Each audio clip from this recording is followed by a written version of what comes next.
Hoy nos acompañan Pamela León, estratega en comunicación política, columnista del portal digital GK y moderó el reciente debate de aspirantes a la vicepresidencia de la República.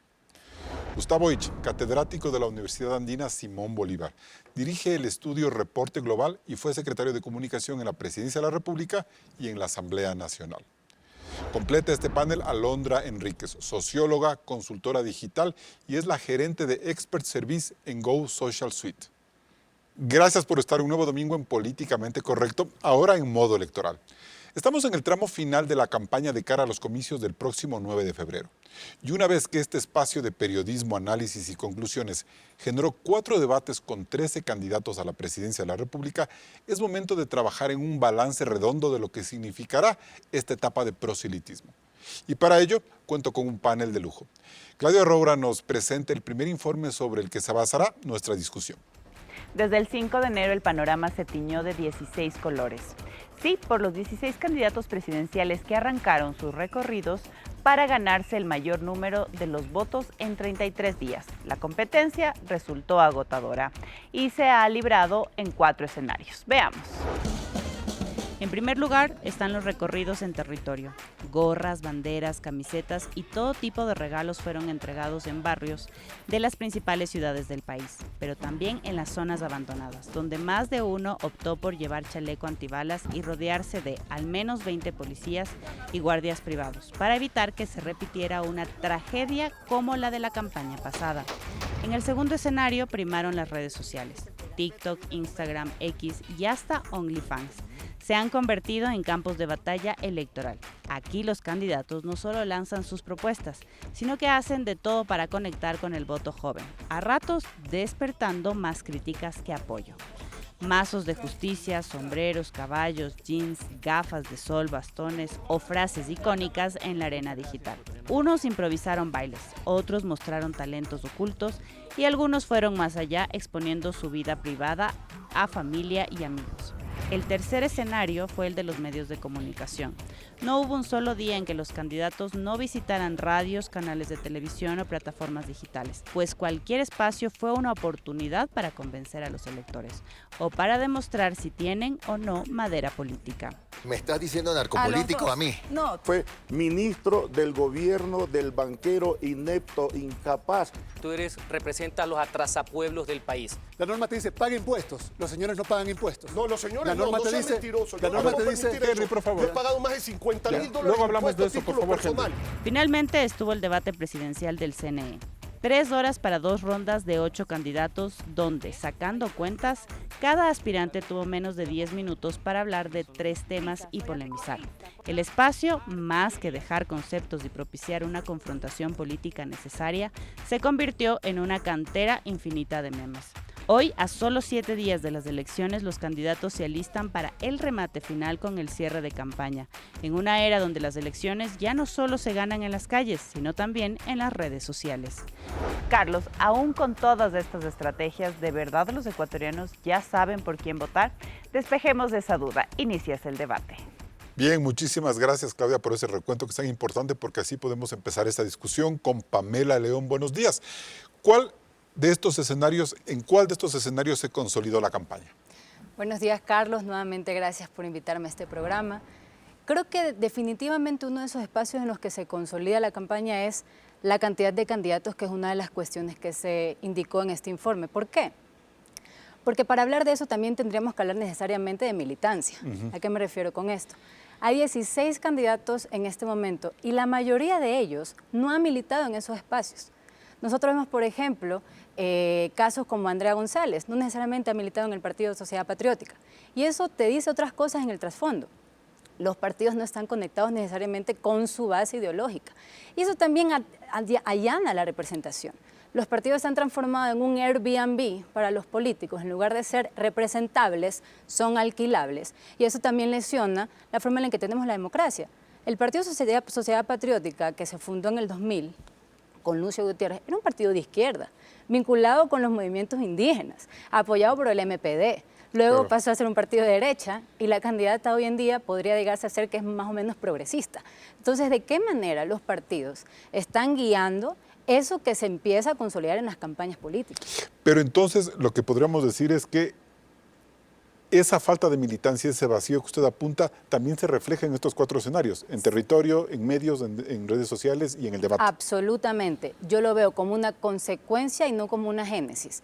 Es la consecuencia de la banalidad, por ejemplo, que tienen los partidos para no concentrar sus democracias internas y más bien tener más invitados que adherentes. Bien, en ese sentido, Gustavo Ich, esta es una campaña, o fue una campaña de conceptos, de emociones y de clientelismo, de puro populismo. ¿Qué tenemos ahora los ecuatorianos? Me parece que la campaña puede ser llamada una campaña digital por sobre todas las otras esferas donde se desarrolló este proceso. Y yo estoy pensando y siempre diciéndolo en varios foros, hay una nueva modalidad de populismo, es el populismo digital. Ya. ¿Qué quiere decir esto? A ver, el populismo es un proceso que en el Ecuador no es nuevo. Empezó a fines de la década de los 40, Carlos Guevara Moreno, 10 años, el CFP, en Guayaquil, muy potente, luego Asad Bucarán, recorridos en territorio, el anclaje a un enemigo. ¿Sí? El enemigo es la oligarquía, los otros somos nosotros, los pobres. ¿Ya? Luego vino... Sí, lo que me gustaría es que hagamos un poquito de historia. O sea, Febres Cordero era populista. A eso iba. Roldós era populista. No, a ver, hay que distinguir ciertas cosas. Por el populismo se entiende un término que es elusivo y a la vez recurrente. Cuando no entendemos lo que está pasando con un fenómeno, y sobre todo quienes están en el poder, es que son populistas. Ajá.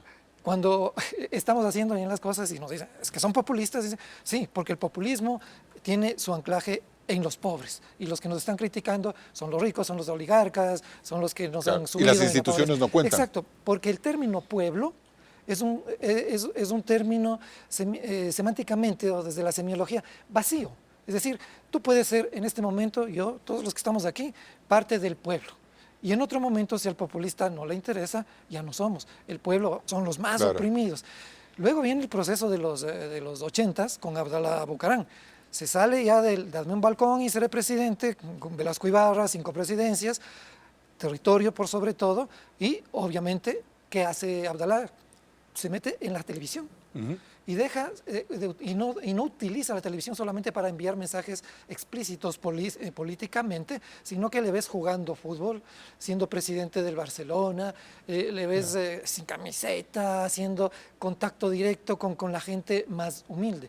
Y luego tenemos un evento que es el del neopopulismo, es decir, el socialismo del siglo XXI, donde no cuaja totalmente este concepto, no sabe si ese socialismo del siglo XXI, porque de hecho ellos mismos no lo entienden, es de izquierda, es de centro, es de derecha. A mí me parece que es un placebo de ciertos sectores de izquierda conectados con demandas populares y resueltas por... Y ahora ese populismo es digital.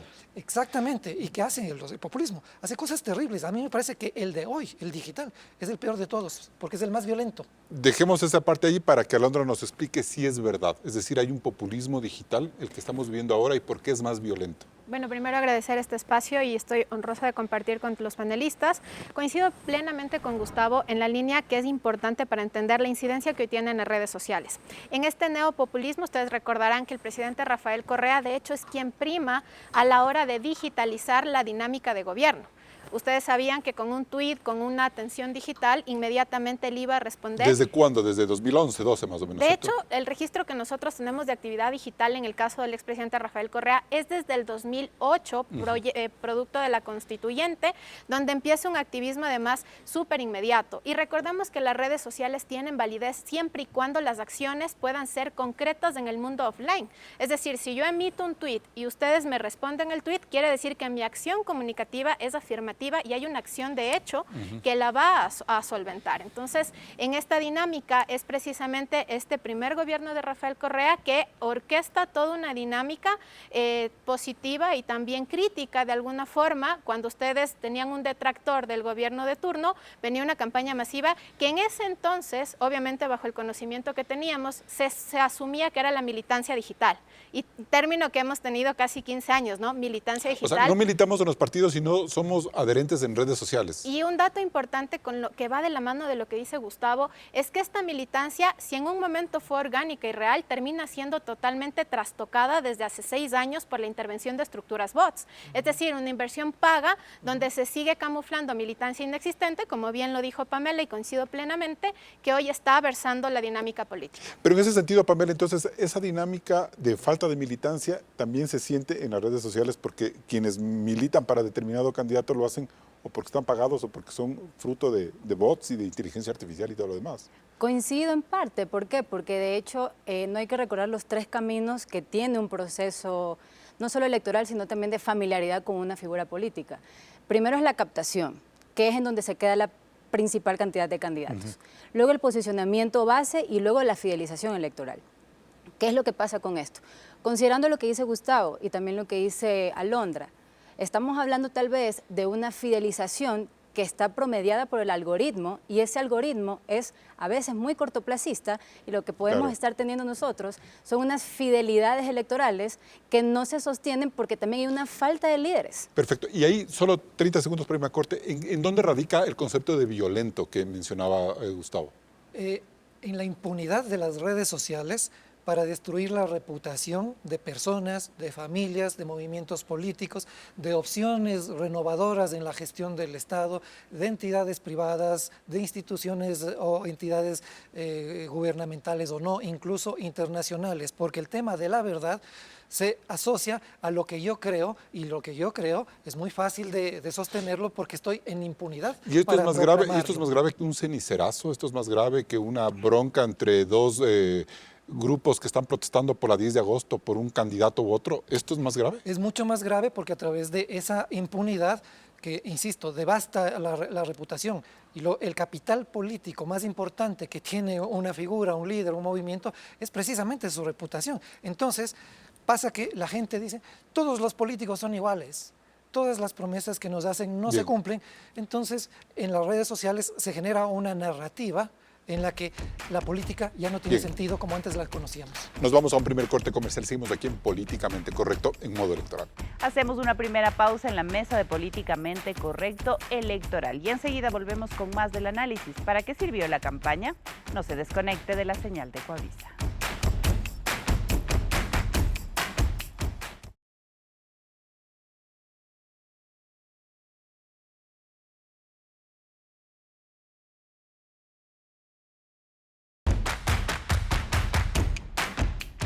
Otra forma de medir el impacto de la campaña es a través de la inversión de los candidatos en publicidad digital y su participación en entrevistas o medios tradicionales. Según Meta, que engloba Facebook e Instagram, el candidato que más ha invertido en publicidad digital es Daniel Noboa con $81,000 en anuncios. Le siguen Henry Kronfle, Francesco Tabacchi y Juan Iván Cueva. Noboa también encabeza la inversión en pauta televisiva con 48 minutos en publicidad. Aquí también le siguen los candidatos Henry Kronfle, Francesco Tabacchi y Jorge Scala. Pero cuando se trata de tiempo en entrevistas con la prensa, el escenario cambia. Juan Iván Cueva es quien más tiempo registra, 99 minutos. Le siguen Andrea González, Iván Saquicela y Henry Cucalón. En este espacio, en cambio, Noboa es el candidato con menos presencia, apenas 8 minutos. Carlos, ¿la estrategia de menos debate y más publicidad funciona para ganar electores? Continúas. Bien, Alondra Enríquez, esta relación es sumamente lógica y racional cuando hablamos de política digital. Ahora, me gustaría atar el hilo que dejó ya en la mesa Gustavo, en el sentido de que hoy hay una clara intención de los electores de no depender ni tampoco creer en la clase política. Y lo sostengo en base a la data. ¿Y a qué voy a la data? Hemos compartido con ustedes unas breves láminas donde damos cuenta de qué hemos registrado y qué hemos descargado. Desde el 1 de enero al 31 de enero hemos descargado 222,000 publicaciones con alrededor de 130 millones de interacciones. De toda esta data recolectada, resulta que alrededor del 24% de los ecuatorianos hoy están preocupados por la seguridad, el 21% por la educación, el 18% por migración y empleo, están también en un espacio de entretenimiento, un 14%, y la política ocupa el 5º lugar con apenas un 13%. El volumen de la data que nosotros tenemos refleja precisamente esta ausencia de legitimidad de la cosa política, por llamarlo de esa forma. Pero además, los datos que ustedes acaban de registrar sobre el impacto de la inversión de pauta también ponen en evidencia un segundo factor. No necesariamente la inversión en redes sociales es garantía de un buen impacto. Y noten la inversión, por ejemplo, de Francesco Tabacchi con $26,000, que finalmente no logra subir del sexto, el séptimo o el quinto lugar. Y eso es porque al final no solo basta con comunicar, sino también saber cómo hacerlo. Y adicional, hoy tenemos unos electores muy desafiantes que tienen claro que no esperan del Estado, sino que son ellos los que deben Pero entonces, resolver. ¿eso qué quiere decir? Que no, o sea, no solo es cuestión de tener dinero y capacidad de incidir en los algoritmos, sino en que también como candidato seas algo, o sea, volver a los orígenes de la política, es decir, me gusta este candidato por A, B o C razones. Pero además, recuerden el efecto de los apagones. La ciudadanía no esperó que el Estado le resuelva las 14 horas de apagones. TikTok era una red donde ustedes encontraban una versatilidad de mecanismos para que no te falte el internet, para que funcione la licuadora, si tenías que irte a la bomba de gasolina para prender la batidora. La gente tiene claro que de momento su único espacio de supervivencia es a partir de lo que está en capacidad de resolver. Y eso es gravísimo porque al no tener una estructura estatal que sea corresponsal con la necesidad de los ciudadanos, estamos a un paso de vivir un caos sistemático. En ese sentido, Pamela, ¿qué significa de lo que hemos visto aquí que Noboa, por ejemplo, tenga altos niveles de pautaje y en televisión y en redes sociales, pero no de entrevistas, o sea, no tenga mucho espacio, minutos que conversa con la prensa? ¿Eso qué significa si se supone que él es uno de los candidatos o que puede ganar en primera vuelta o que iría a la segunda vuelta, según lo que nos han dicho las encuestadoras esta semana? Bueno, allí me llevas necesariamente a McLuhan. Sí. McLuhan decía que el medio es el mensaje. Y en ese sentido, Noboa utiliza un espacio en donde hay amplia comodidad, no solamente para poder impactar, sino porque ha conocido y de alguna forma también se ha dirigido a estos espacios para legitimar y también banalizar la política. Y en ese espacio, por ejemplo, aquellos que pueden participar más en entrevistas, como Cueva, como Andrea González, como Henry Cucalón, no necesariamente han fidelizado, nuevamente la palabra, un público que se haya concentrado en el espacio de las redes sociales. Él tiene que conservar de alguna forma ese espacio medianamente conquistado. Y un poco lo que decía Alondra, hay que también entender que dentro de esas estrategias, agregado a lo que comentaba aquí Alondra, también están esos actores colaterales que también funcionan alrededor de la estrategia, es decir, de qué manera los medios generan un framing favorable, y no solamente los medios, sino actores de la sociedad civil que empiezan a ubicarse en ciertos espacios de legitimidad, que también suben el volumen a un framing oficial, que corresponde a un espacio de campaña. Pero entonces ahí hay una pregunta que yo hago, es decir, ¿basta con que tú seas un político popular como para que con una buena estrategia, como nos decía Alondra, de dinero y de manejar bien el mundo digital, puedas posicionarte y no necesariamente tengas que hablar con algún interlocutor? En este caso, en una democracia se supone que son los medios, de los temas importantes, y esa es una manera de hacer política. Es decir, no doy entrevistas, pero sí me posiciono con algoritmos, con buenos TikToks o con spots. ¿Por qué te digo que puede funcionar? Porque lo que ha habido previamente es algo anterior, es decir, un conocimiento del potencial elector, que es lo que lamentablemente vemos que no ha sucedido en el resto de campañas. Si ustedes analizan, por ejemplo, las campañas del 2017, es sorprendente. Los terceros lugares en adelante sumaban entre el 32%, en el 2021, 42%, luego 47%. Hoy, de los terceros en adelante, suman entre ellos en votos directos 10.08. Entonces, no hay un tercer lugar que logre conquistar o atraer al electorado de manera significativa con cifras marginales. Claro. Y con esa reflexión que hace Pamela, Gustavo, y entonces es muy posible, según su reflexión, que en realidad tengamos un pelotón de 14 candidatos con bajísima votación, cuando mucha gente dice eso es imposible, va a haber un voto sorpresa, las encuestas están mal medidas.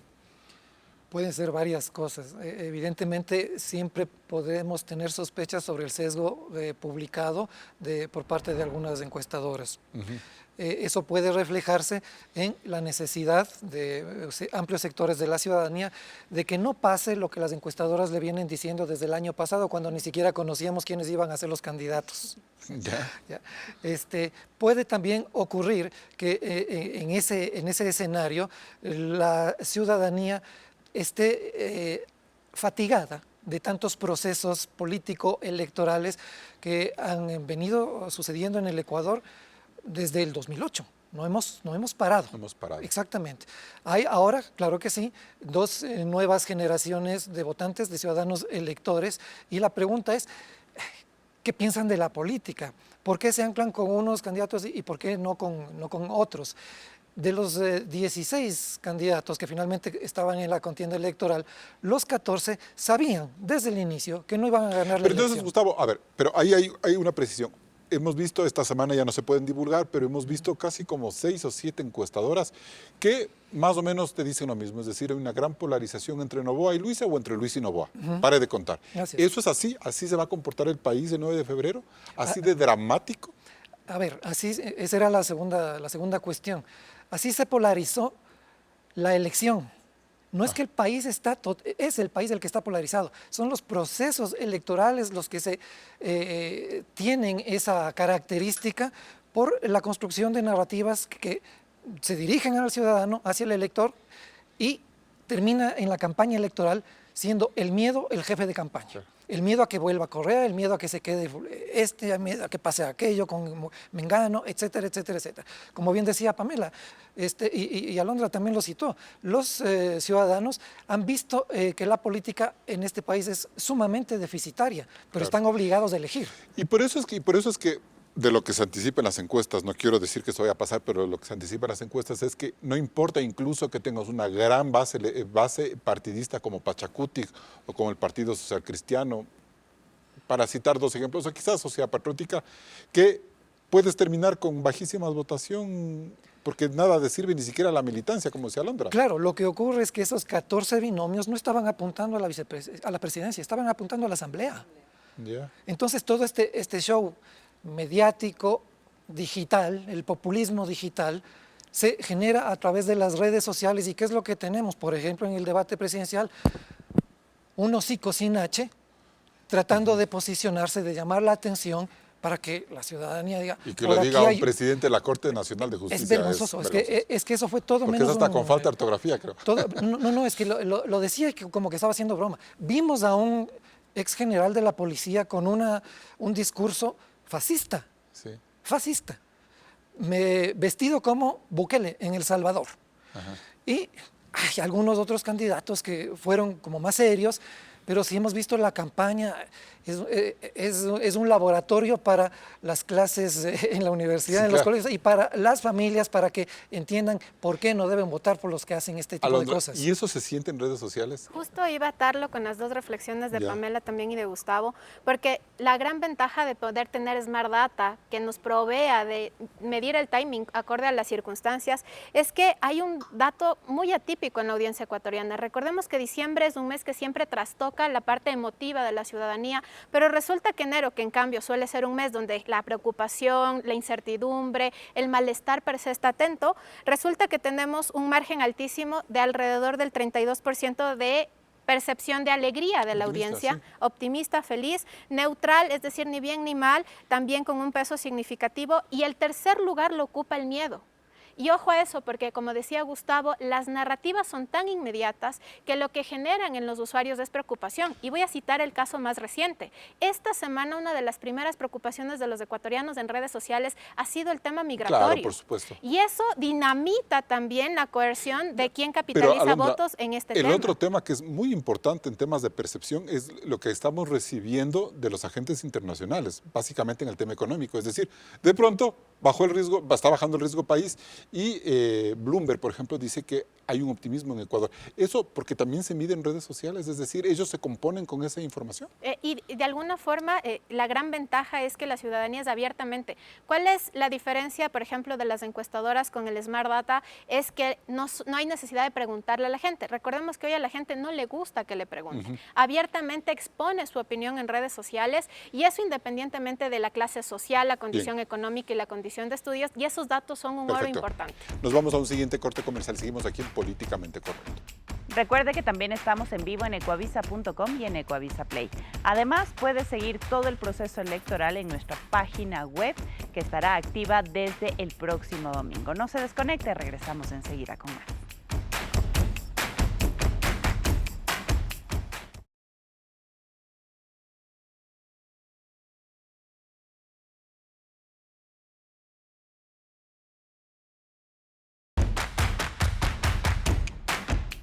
Carlos, en estas semanas los candidatos han presentado sus propuestas de gobierno. Ahora es momento de analizar en qué parte del espectro ideológico se ubican cada uno.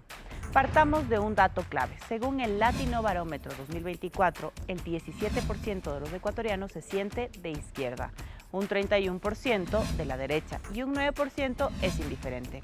En ese sentido, los 16 candidatos cubren de manera proporcional el espacio entre ambas ideologías.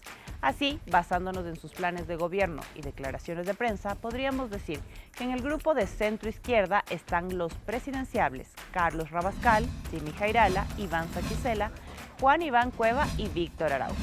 En la izquierda radical destacan Leonidas Issa, líder de la CONAIE, quien rompe con el FMI, se opone a los tratados comerciales y a la cooperación militar extranjera. Jorge Escala, del extinto MPD, habla de fortalecer el sector público y los sindicatos. Y Pedro Granja, candidato del Partido Socialista, el más antiguo del país. Del otro lado, en la derecha conservadora se ubica Luis Felipe Tillería, quien propone la privatización de empresas públicas y cuestiona las políticas de género. Más liberales se muestran Francesco Tabaqui, de Creo, y Enrique Gómez, de Suma, partido alineado a esta tendencia. En la centro derecha tenemos a Henry Cucalón, de Construye, quien plantea un Estado eficiente y apoya la iniciativa privada, así como Henry Kronfle, del Partido Social Cristiano, y Andrea González Nader, de Sociedad Patriótica, un partido que Lucio Gutiérrez fundó como de izquierda, pero que en su gobierno terminó en la derecha. Algo similar ocurre con Luisa González y Daniel Noboa. González, de la Revolución Ciudadana, se presenta como una candidata de la izquierda progresista, aunque analistas califican al correísmo como un gobierno populista tanto de izquierda como de derecha. Por su parte, Noboa se ha autodenominado como un candidato de centro-izquierda, pero su gestión se inclina más a la derecha. Además, en la mayoría de planes de gobierno hemos encontrado que el populismo, tanto económico como penal, es una condición recurrente. Pero eso lo analizarán nuestros panelistas de hoy. La gran pregunta, Carlos, es ¿a qué tipo de candidato escogerán esta vez los ecuatorianos? Continúas. Bien, gracias Claudia por este mapa que tratamos de establecer y que siempre es complicado porque no sabemos bien qué tipo de candidatos tenemos, Gustavo.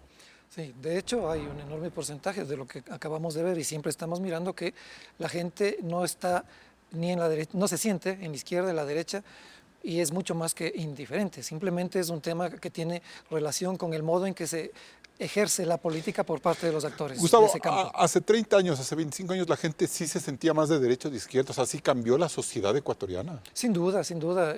Las organizaciones políticas de derecha o de izquierda estaban mucho mejor estructuradas. El populismo era un fenómeno extraño, ¿no? Era la hija fea, la hija escondida Sí. de la política. Nadie quería hablar de ello, pero el populismo siempre aparecía. Y aparece cuando hay sectores deprimidos económicamente y una clase media en la cual el Estado también es deficitario para generar políticas públicas y atenderlos. Pero y ahora todos son populistas, todos son fascistas, todos son de izquierda, de derecha. ¿Cómo entender eso? Va mucho más allá del discurso. Me parece que hay que hurgar en las intenciones y en los efectos que pueden tener esas narrativas que muy ligeramente se posicionaron en el debate, pero que constantemente, en base a lo que nos han dicho estos personajes durante su vida política, podemos entender y podemos apreciar.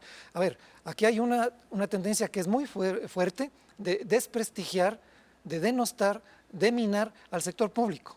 ¿Por qué razón? Porque en esa narrativa el argumento es una falacia. Siempre el sector privado funciona mejor y en la política también va a funcionar mejor. O sea, eso hemos visto en este país y en otros que no siempre se cumple de esa manera. Luego, el tema del manejo económico, el populismo económico. Nos han preguntado varias veces y está la gente siempre en cualquier elección muy preocupada con el monto que se designa por parte del organismo electoral para las campañas electorales. Dicen, ese dinero sale de los ecuatorianos, pero a ver, hay mucha gente que también reflexiona lo siguiente. Más o menos 100 millones de dólares en esta elección. Si hubiera segunda vuelta, 40 millones sería lo que está autorizado. Se entrega el campo Sacha sin licitación, $7 menos por cada barril de petróleo, el país va a perder 1.000 millones de dólares. Más de 1.300 millones de dólares exportados en oro, uno de los sectores estratégicos del país. Si con lo que ha pasado durante décadas, ese dinero se hubiese invertido en el sector social, no tendríamos esto que estamos viendo ahora en la campaña actual. Entonces, en ese sentido, lo que nosotros estamos viendo, Alondra, es todo se diluyó y en lo digital también no podemos establecer quién está en la derecha, quién está en la izquierda, quién está en el centro, quién es fascista, quién es populista. Esa es una pregunta muy importante porque les voy a comentar que nosotros llevamos más de 10 años en el mercado haciendo mediciones respecto de la esfera digital entre web, redes sociales y demás, y la construcción lingüística de izquierda o derecha ni siquiera aparece. Es decir, gente que se reconozca a sí mismo en la participación digital de derecha o izquierda no existe. Claro, porque es un pecado asumirte de derecha o de izquierda. Justamente, porque además la dinámica de la política de estos últimos 10 años ha sido precisamente poner en tela de duda si es que las ideologías hoy son consistentes para sostener la cosa pública, la cosa estatal, los sistemas que articulan la dinámica política de un país. Entonces, ante esta latente corrosividad a eso, hace que la gente, de hecho, yo pienso que bajo las cifras que ustedes mostraron, quienes no se sienten identificados ni con derecha ni con izquierda, incluso vimos algunos datos proporcionados por encuestadoras en estos últimos días, sí supera el 46% de los ecuatorianos. Es decir, y ahí comparto con Pamela la importancia de regresar a ver la corresponsabilidad de la clase política en este espacio de inconformidad y alienación ideológica. Y en ese sentido, Gustavo, el hecho de que haya tanta gente que no se sienta ni de izquierda ni de derecha es lo que permite esa migración de votos, una vez por Creo, otra vez por la Revolución Ciudadana, o que mucha gente de la Revolución Ciudadana ahora esté con Noboa, o que los socialcristianos ahora estén con Noboa, o hasta sectores indígenas, no sé. Así es, subrayo lo que dije al inicio del programa. La polarización en este país es una falacia en términos generales. Lo que hay es una polarización política en entornos electorales. Pero en las segundas vueltas desde el 2017 sí hay polarización. Exactamente, porque la gente tiene que decidirse y mucho mejor si se decide entre 2 que no entre 18 o 16. Tiene que tomar una decisión. Es lo que se le presenta en la percha, lo que le alcanza. Eso es lo que toma la gente. En ese porcentaje que señala Alondra encontramos el voto vergonzante, del que no se hacen cargo las encuestadoras, el más menos del margen de error. Y que luego dicen, no, es que sí teníamos notariado, pero no podíamos ya mostrar. Claro, y con eso se justifican los errores. Contaminado el proceso electoral. No. Luego, en ese mismo porcentaje, está la gente que dice, sí, eventualmente me gustan ciertas cosas que ha hecho el correísmo, pero en otras no. Es decir, no se declara anticorreísta furibunda, ni correísta a muerte. Y también pueden decirnos y pueden percibir que en el actual gobierno, por ejemplo, o en el de Lasso, que se parecen muchísimo, se hicieron algunas cosas o se hacen algunas cosas importantes, o soy absolutamente opuesto a lo que pasó por ahí. Y ese espectro ideológico, Pamela, y es porque usted ha manejado últimamente eso, ¿ha variado desde el 2017, desde el 2021, desde el 2023, o seguimos siendo iguales de indefinidos? Yo lo que le atribuyo a esto es a partidos que yo denomino ideolocuriosos. Ideolocuriosos, ya. Vemos al Partido Amigo, por ejemplo, un partido que en principio apoyó a Freile candidato de derecha, luego apoyó a Bolívar Armijos, un candidato que estuvo vinculado con el correísmo, apoyó en las seccionales a Verónica Abad y hoy tiene un candidato que ni siquiera militó en sus filas. Entonces, ¿de qué manera eso lesiona la representación? Gravemente.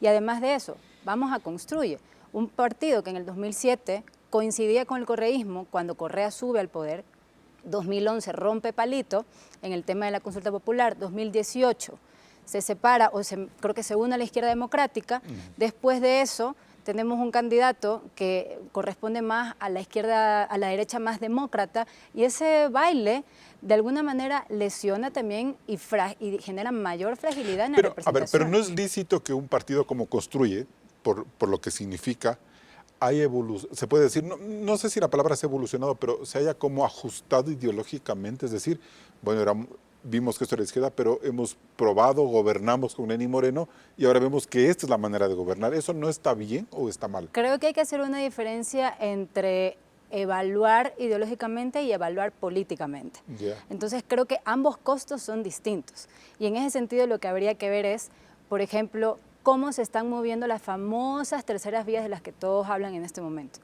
¿Cuál es la tercera vía? La desafección política, porque si vemos en este momento los porcentajes de la última encuesta de Comunicaliza, no voy a hablar desde los votos válidos porque tengo mis impresiones sobre el tema. Y ya no hay cómo decirlos tampoco, sí. Claro, no, y además considero que un indeciso no debe sumarse a un nulo y blanco, porque no sabemos cómo van a votar. Hay 16 formas de moverse en ese sentido, pero bueno, partiendo de esto, vemos que hay un porcentaje que ocupan los dos primeros lugares y el tercer lugar necesariamente es nulo blanco, es el indeciso, luego el nulo y el blanco y luego viene Andrea González. Entonces eso te habla de un espacio importante de desafección. Clima Social hace un estudio postelectoral, lo cual aplaudo porque las encuestas deberían también aparecer en estudios postelectorales, y en donde dicen, por ejemplo, que Daniel Noboa, la gente que votó por Daniel Noboa, comparte un pastel del 46% que se autodenomina como antipolítico, antisistémico y anticorreísta. El 26% que le votó se consideraba antisistémico y antipolítico. Bien, dejamos aquí, nos vamos a un siguiente corte comercial y volvemos con Pamela León para completar esta idea. Hacemos una nueva pausa en Políticamente Correcto y regresamos enseguida con más. ¿Para qué sirvió la campaña electoral? No se desconecte.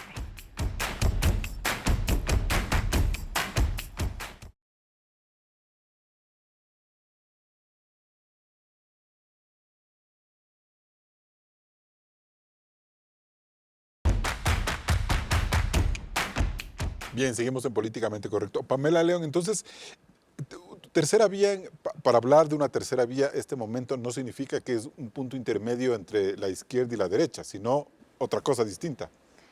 Lo que vemos en una tercera vía, Carlos, es la desafección política. O sea, y eso asusta, eso porque, por ejemplo, tratando de hacer un símil a nivel conceptual, posiblemente, y partiendo de lo que decía Gustavo, la idea de polarización, puede ser que en esta primera vuelta podamos nosotros en esencia tomarla como un balotaje, solamente a nivel estructural, no a nivel de resultados.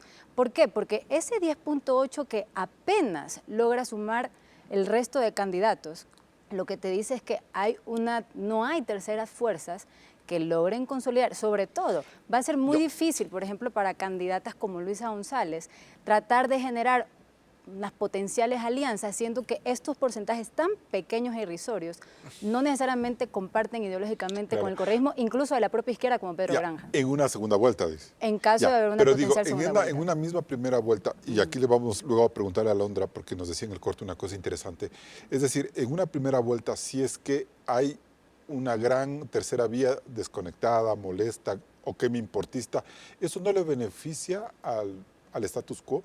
Por decir al gobierno actual, es decir, ¿para qué me voy a dar el trabajo de ver el plan de gobierno de los otros 15 si ya, que gobierne nomás 4 años más? Y ese comportamiento le beneficia a él o a Luisa, que podrían ser los candidatos más fuertes. Por eso es muy difícil tratar de decir por dónde se van a mover. De hecho, el último día de las elecciones en papeleta hay un porcentaje importante que decide por quién votar. Pero ahora que tú comentas eso, es interesante ver, por ejemplo, cómo estos porcentajes también empiezan a delinear la idea que tenemos sobre esa desafección política. Porque si vemos, el correísmo empezó en el 2006 con un Correa joven, un Correa que no metió congresistas, un Correa que no estaba alineado con la institucionalidad similar a Daniel Noboa, y de alguna forma lo que sí podemos entender en esa dinámica es que generalmente todo eso que irrumpe con el status quo atrae. Ya, perfecto. A ver, Alondra, entonces, en ese punto de vista, esa tercera vía, esta gente que está desconectada, descontenta, harta, asqueada, ¿cómo puede comportarse finalmente de lo que ustedes pueden medir en redes? Nosotros, justo comentaba y atando el hilo de Pamela, es que sí existe un gran margen de gente que no quiere votar por nadie, que es más, participa en función de la papeleta. Tanto es así que aunque no tengo registro del concepto izquierdo-derecha, tengo registro del concepto papeleta con connotaciones de tenemos que ir a votar porque necesitamos la papeleta o temas de ese tipo. Es decir, además nuestro proceso democrático es impositivo, porque yo asumo que si fuera, por ejemplo, abierto, es decir, que la ciudadanía tendría plena voluntad de querer o no participar en un espacio como esto, por supuesto, el resultado sería catastrófico como hoy están las condiciones tanto sociales, culturales y políticas en el país. Y ahora yo coincido con Pamela en que más allá de las posibilidades de un outsider, va a haber sí un peso significativo de nulos. Y ojo, porque nosotros hemos evaluado de alguna forma cómo estuvo el impacto de las elecciones desde el 2021 y hay momentos donde a 3 días se cae una candidatura. Y les voy a hacer una breve referencia. En el 2021 la campaña de Andrés Arauz, que venía hasta el 21 de marzo de ese año a la cabeza con un crecimiento importante, termina cayéndose tras ese debate y la famosa frase de Andrés no mientas otra vez y toda una campaña comunicacional. Al final eso no le termina perjudicando. Le termina perjudicando una reunión el 3 de abril con el líder del movimiento indígena de ese entonces, Jaime Vargas, que erosionó el malestar social por las movilizaciones del 2019. Entonces, como dice Pamela, y coincido plenamente con el populismo digital que habló también Gustavo, ahora las campañas, y esta campaña se va a decidir a horas de que la gente va a ir y asistir a las urnas, y será legítimo que también decida no votar por ninguno. Pero Alondra dice que el voto nulo puede ser incluso la sorpresa en el sentido de ser el tercero en... Correcto. Ya, pero entonces muchos indecisos se pueden ir al voto nulo. Por supuesto. Entonces, lo que dice Comunica, Lisa, o esta manera de entender, podría ser que sí se ve. Qué bueno que tocas ese tema. Primero hay que entender cómo se calculan los votos totales. Es el voto directo, excluyendo nulos es el y voto blancos. válido, sí, ese es el voto válido. Voto válido. En el momento en que hay un 11.7%, no recuerdo en este momento, de indecisos, y si ese porcentaje se suma a los nulos y blancos, se asume que el indeciso va a estar entre esas dos. ¿Y qué pasa? La muestra, digamos, la muestra electoral se calcula para ese voto directo y el porcentaje coincide. Entonces, más allá de que no sabría si esta es la operación que se hizo, sería interesante entender cuál es la operación que se hizo realmente. Haciendo este cálculo, esta fórmula, llego justamente a los porcentajes que se calculan en Comunicaliza. Entonces, sí habría que preguntarse si es que esa fue la fórmula, ¿por qué se asumiría, insisto, si esa fue la fórmula, que el indeciso se va a repartir necesariamente entre nulos y blancos? Y no es en la única encuesta que he visto este comportamiento. Bien. Ahora, Gustavo, tomando una reflexión que hizo hace un momento Pamela que me parece interesante, es decir, comparar a este Correa de 2006-07 que descolló y que en el 2009, que fue la elección de 2 años después de la constituyente, o sea, para refrendar su periodo, ganó en primera vuelta. Eso es porque había un momento del Ecuador que quería un liderazgo como el de Correa. ¿Podemos decir que estamos viviendo un momento similar ahora? O sea, con un líder joven, disruptivo, que viene con ganas de hacer cosas, que ha enganchado con los jóvenes y que por eso se siente, o dice su equipo de campaña, que pueden ganar en primera vuelta. La política es dinámica, la política no es estática y conforme lo que hacen los actores de ese campo también va evolucionando o involucionando y en referencia a las modalidades de los sistemas que proclama durante las campañas electorales o el ejercicio de una gestión pública. Los contextos han cambiado efectivamente. La hegemonía de las narrativas digitales se ancla alrededor de 2 nuevas generaciones de votantes, pero si vemos igualmente las estadísticas de las elecciones anteriores, no es que todos los centennials ni los millennials votaron por Noboa.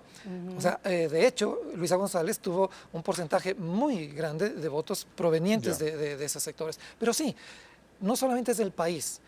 Hay un cambio que está ocurriendo a nivel global y que está incidiendo en el modo de entender y hacer política. Pero también es real que hay un momento para cada líder. Porque si usted le pone ahorita a Abdalá Bucaram con todo el populismo que era a competir en una elección, va a quedar en último lugar seguramente. Ojalá. Por decir, no. Pero lo que yo digo es, ahora, quizás lo que yo digo es culturalmente, políticamente, este puede ser el momento, no sé, se me ocurre de Noboa, si miramos lo que ocurrió con Correa en una caminata más o menos parecida, es decir, a los 2 años él tenía que refrendarse y barrió.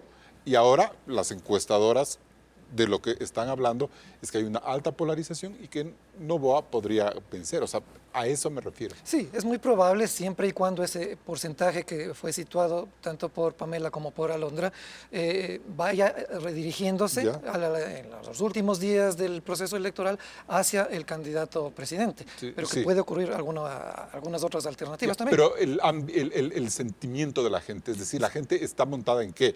¿En un líder nuevo o volver al pasado? No, la gente está montada en seguridad.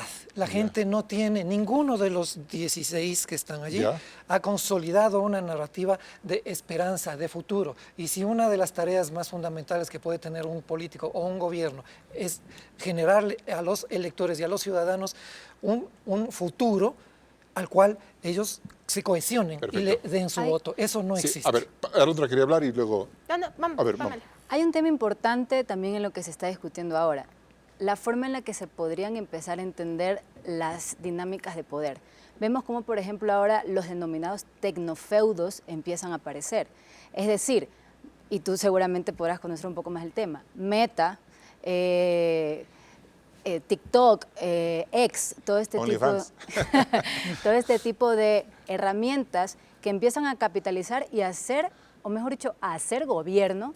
Por ejemplo, en el caso de Trump, vemos una foto icónica con Mark Zuckerberg, está Musk, y esto también te habla un poco de cómo esa dinámica de poder empieza a cambiar y cómo esos electorados se empiezan a representar tal vez desde el corporativismo y desde el tecnofeudo. Y justo, aportando en esta parte que dice Pamela, hay una razón económica también. Recordemos cuál es la narrativa de los últimos 15 días. El país no puede perder más dinero en más campañas, el país no puede perder más tiempo tampoco con más espacio para no tener un plan de gobierno adecuado. La gente viene de un agotamiento desde la crítica y precisamente la contradicción de Moreno, Lasso. El espacio mismo que han tenido con Daniel Noboa ha sido un espacio de espera, entonces la gente no quiere esperar más. Entonces hay una Pero por eso razón de mismo, fondo. como no quieren esperar más, también pueden decir 18 meses es muy poco y debe haber un ciclo. O sea, este país tiene que tener ciclos. Correcto, y además viene también este excesivo montaje que ha montado también la institucionalidad del actual gobierno de cuántos millones gasta en campañas, cuántos millones gasta en los candidatos y finalmente por eso es que la ciudadanía termina por desencantarse y quiere que esto sea rápido. Entonces es un riesgo. Esta elección al menos nos va a llevar a un ejercicio de reflexión y estudio profundo porque es la inmediatez lo que va a primar este 9 de febrero. ¿Usted cree que sí puede haber una sorpresa el próximo domingo? Sí, por supuesto. O sea, incluso de personajes, de porcentajes, de balotajes. Desde lo que nosotros hemos visto en la conversación de redes sociales, hay una muy buena construcción de liderazgo y per se el mensaje que tiene impuesto el presidente Daniel Noboa, que le ha costado a la oposición poderlo cambiar. Es decir, la oposición además hoy en el Ecuador no es una posición tampoco ideológica ni sólida, ¿no? Recordemos que si bien la antítesis sería la Revolución Ciudadana tiene que defenderse constantemente de decenas de casos, entonces no le da la probidad para hacer una posición creíble. Y más aún si tienen que defender a Maduro, por ejemplo, en estos últimos días. Esas cosas son... Que, por ejemplo, ese tema en particular a ellos directamente no les afectó en el sentido mismo que la ciudadanía sabe cuál es la dinámica de Maduro, porque presidentes como Gabriel Boric, Lula Pero eso no y le Petro, permite crecer, pues. Correcto. Es el techo no le afecta, pero tampoco el histórico le electoral. permite crecer. Bien, nos vamos a un siguiente corte comercial y volvemos con las conclusiones.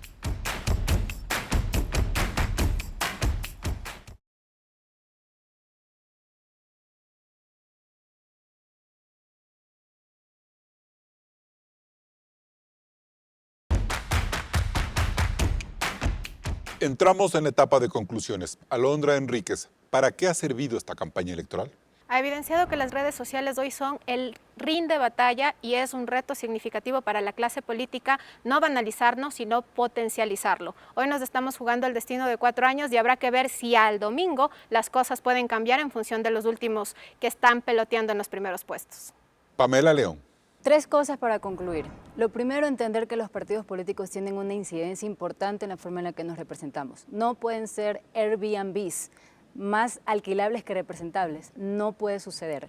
Lo otro, ¿qué está pasando con las terceras vías? No logran atraer significativamente al electorado y lamentablemente se sostienen en cifras marginales. Por último, importante la participación de la sociedad civil en procesos que legitiman la democracia. Por ejemplo, en las universidades, en espacios de debates presidenciales, en el caso de vicepresidenciales, asambleístas, más allá de que la calidad del discurso y las formas en las que se interpelan en estos espacios debe mejorar. Gustavo Ich, ¿qué es lo políticamente correcto?